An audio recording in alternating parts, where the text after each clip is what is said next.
Eh bien bonjour, donc ce cours concerne la résistance des matériaux. On a déjà vu précédemment la traction.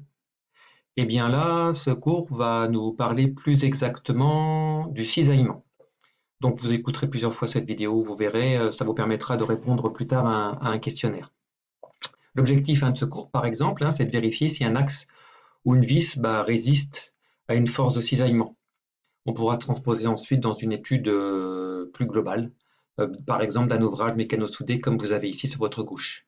Vous voyez ici on a une vis grise qui permet donc à un tirant et à une poutre d'être en liaison pivot. Et cette vis, elle est soumise au cisaillement.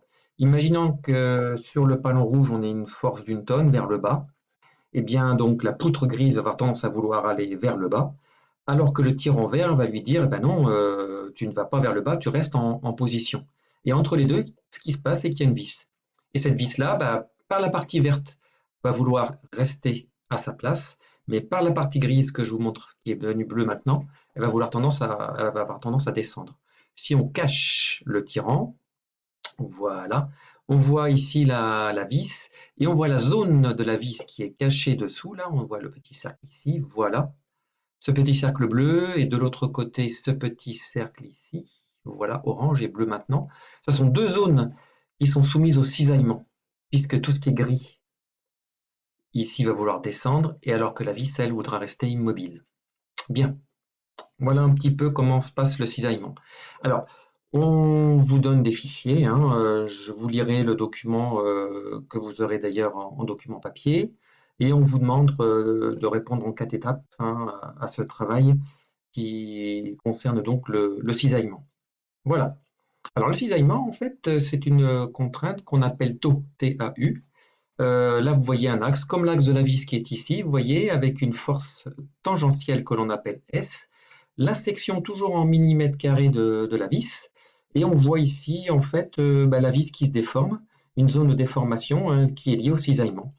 Là, on aurait sur cette vis-là deux zones, une à gauche et une à droite de la vis, qui seraient soumises à deux cisaillements côte à côte. Voilà.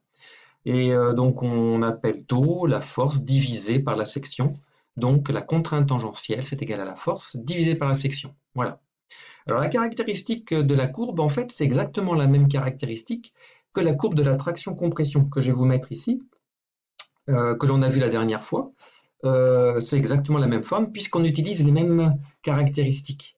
À gauche, comme vous aviez ici, vous rappelez-vous, entre plus je augmente la force de traction ici, plus ça monte jusqu'au point A, et bien là, c'est exactement la même chose. Plus je tire sur l'éprouvettes, plus ça va jusqu'au point A. Donc, on ne parle pas de cisaillement dans cette courbe, c'est exactement la même courbe que ce qui est sur la gauche, sauf qu'on a rajouté un REG ici. Regardez bien. La résistance élastique en extension RE, elle est au point A. La résistance élastique en extension RE, elle est au point A aussi, à gauche et à droite. D'accord? Ensuite, à partir de cette résistance, on sait que jusqu'à RE, là, je ne sais pas combien de tonnes on peut avoir, eh bien, si on relâche la force, eh bien, l'éprouvette revient à zéro quand on fait une traction. Donc, pas de souci, on est dans le domaine de l'élasticité de l'éprouvette. Donc ce point A est toujours intéressant sur la carte d'identité du métal. C'est le point où on peut aller au maximum en traction sans abîmer l'éprouvette. Au-delà du point A, quand on augmente la force, après, on a cassé des cristaux à l'intérieur de l'éprouvette et puis finalement, elle va venir en s'allongeant par exemple ici à 25% de sa longueur, elle va casser. Bien. Donc, même courbe à gauche et à droite, que ce soit la traction, que ce soit la compression. Mais là, quand on connaît le point A, donc on connaît le point RE, la résistance élastique en extension, eh bien on calcule la résistance élastique au glissement, qu'on appelle REG. REG, la voilà. Eh bien REG, c'est plus petit qu'RE, c'est RE qu'on multiplie soit par 0,5, soit par 0,8, c'est entre les deux, en fonction du type de matériau. Et vous voyez qu'à gauche, on n'a pas de REG. D'accord? On n'a pas ce genre de choses. Et puis après, une fois qu'on a le REG, eh bien, on va calculer la RPG, c'est-à-dire la résistance pratique au glissement, qui est encore plus faible. Et là, on utilise un coefficient de sécurité. Une fois que j'ai RG, je le divise par ce coefficient de sécurité et j'obtiens RPG. Vous voyez ici aussi, s'il y avait un coefficient de sécurité. Quand on avait RE, on divisait par ce coefficient de sécurité, on avait RPE. Et bien là, on a REG, on divise par le coefficient de sécurité, et on a RPG. Voilà. Donc RPG, en fait, c'est très très bas. Et bien, avant, il fallait que la vecteur sigma, la contrainte extension, soit inférieure à RPE ici. Et bien là, il faut que la contrainte taux soit inférieure à RPG. Voilà un petit peu comment, à partir d'une courbe caractéristique d'un essai de traction, on peut également parler de cisaillement au niveau de la résistance pratique au glissement. Bien. Maintenant, on va regarder le mode opératoire. Dans les deux cas, rappelez-vous, on avait un mode opératoire en plusieurs étapes. À gauche, c'était pour l'essai de traction. Et bien à droite, c'est pour l'essai de cisaillement. À chaque fois, on connaît F dans les deux cas. Vous voyez, je connaissais la force tangentielle. Je connais les dimensions de la section sollicitée. Généralement, je connais le diamètre. Rappelez-vous, le diamètre, il est là. Voilà, ici. Donc, je connais F et je connais S.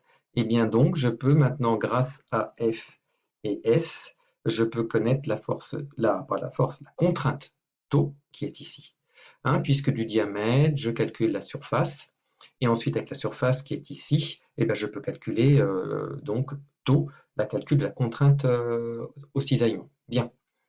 Je connais la nature du matériau, comme avant, je connaissais la nature du matériau, donc je calcule maintenant, et j'ai une étape supplémentaire quand on est en cisaillement. Vous voyez, j'ai deux bulles blanches, alors que là, j'avais qu'une seule bulle blanche.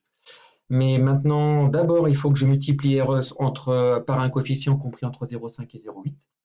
Et puis, une fois que j'ai fait ça, je diviserai la valeur encore par le coefficient de sécurité. Alors qu'avant, je divisais tout de suite par le coefficient de sécurité. D'accord? Donc, il y a une petite étape supplémentaire qui est ici. Par contre, là, je connaissais sigma, là, je connais taux, même formule, F sur S, voyez. Et donc, je compare. Alors, RPG, bien entendu, je le calcule à partir d'un coefficient de sécurité S. Comme je calculais aussi à partir d'un coefficient de sécurité S, RPE, là, je calcule RPG, pareil, avec ce coefficient de sécurité S. Et ensuite, je compare. Avant, je comparais sigma et RPE. Et là, je vais comparer taux et RPG. Et on a la même logique.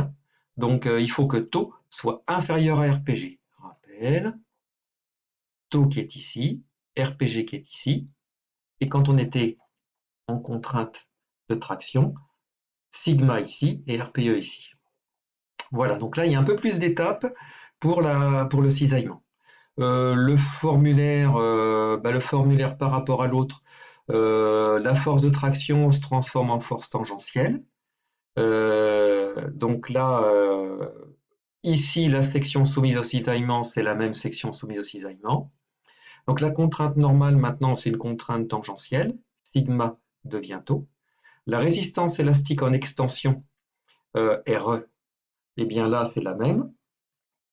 RE aussi, la résistance élastique en extension, c'est la même, puisqu'on utilise la traction, le modèle de traction dans les deux cas.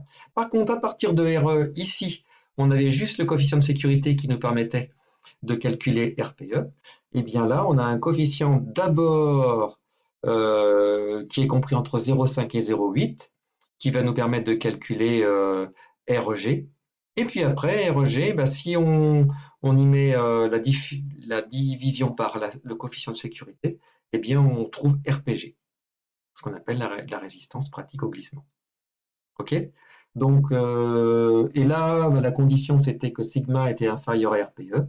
Et bien là, la condition c'est que taux doit être inférieur à RPG. Voilà, voilà. Ensuite, toujours pareil pour le coefficient de sécurité S dans les deux cas. On avait, écoutez, les mêmes coefficients. Moi, je vous rappelle que par exemple, quand on calcule pour un ascenseur en traction, si les éléments étaient soumis à la traction dans le cadre de l'ascenseur, eh bien, on utilisait des coefficients de sécurité de 10 à 15. Et bien là, c'est pareil. Si on a des pièces qui sont soumises au cisaillement dans l'ascenseur, eh bien, on utilise des coefficients de sécurité de 10 à 15. Voilà. L'évaluation concernant le cisaillement est proche de l'évaluation concernant la traction-compression simple. Donc, écoutez, je vous souhaite un bon courage. Relisez ce cours peut-être plusieurs fois ou réécoutez-moi même si je bafouille un peu. Et puis, je vous souhaite un bon courage. À bientôt.